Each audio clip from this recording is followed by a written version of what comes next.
In this section, we're going to talk about the innovation of a blockchain. What is the actual problem that a blockchain is solving? What is sort of the computer issue that computer scientists were dealing with for many years that only was solved with the advent of a blockchain?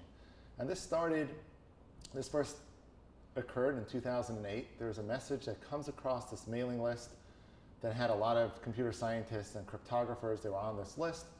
And someone by the name of Satoshi Nakamoto, who was unknown, people had no idea who this was, he sends a message saying, I've been working on a new electronic cash system that's fully peer-to-peer with no trusted third party. And he sends along sort of this 8-page document that details exactly how this system works. So he uses this term peer-to-peer, meaning that here I've developed something where there is no central operator. And what he's referring to in terms of a digital cash system is that many of these cryptographers, they were trying to come up with some kind of system of money that does not rely on a government. Many of them were libertarians, and they wanted to come up with some alternative to our everyday government-issued currency. Many of the cryptographers, they thought, even in theory, it's not possible to do this without some central operator, that someone still needs to sort of rise above the fray or have some extra powers over everyone else.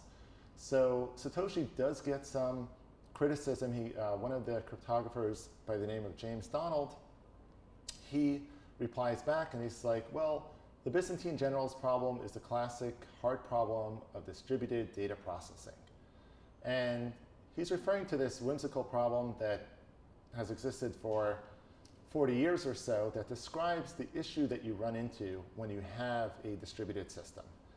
And the way the problem is described is that if you imagine you have a bunch of generals, they're surrounding this medieval city, and they want to take over this city, they want to attack and get this city. However, they'll only be successful if they all attack at the same time.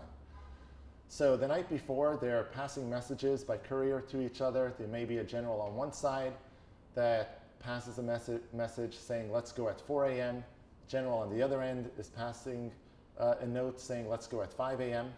And now you have these two conflicting times out there. And some generals may side with one time over the other. And there's no way to get them all to converge on a single time, which is also known as, in the blockchain world or distributed network world, it's known as achieving consensus. There's no way to get them all to agree on some single thing to do. Because as soon as some of them might go to one side, you may have others that are now pushing towards the other direction. And because there's some time delay in getting these messages across, you can't really get them all to converge.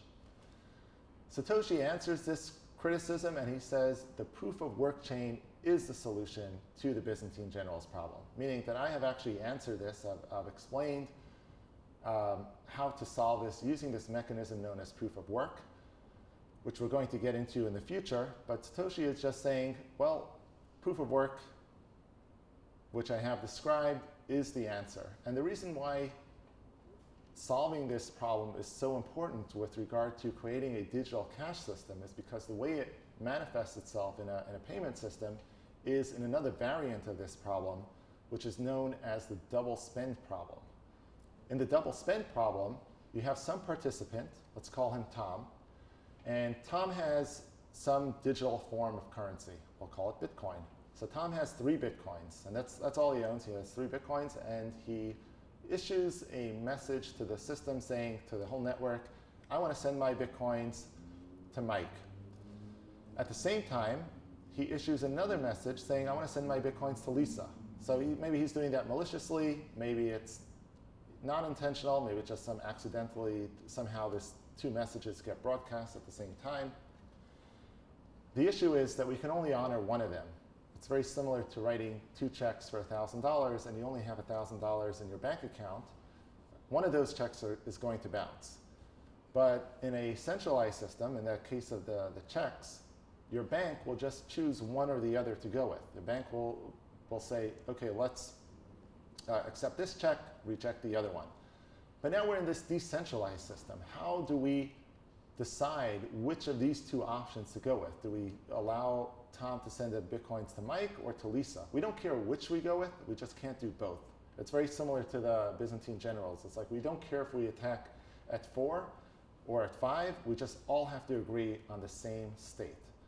And that's what Satoshi is saying, that the proof of work solution solves this issue and allows the whole network to all agree on one single operation or one single thing. And in this way, we can keep everyone in sync.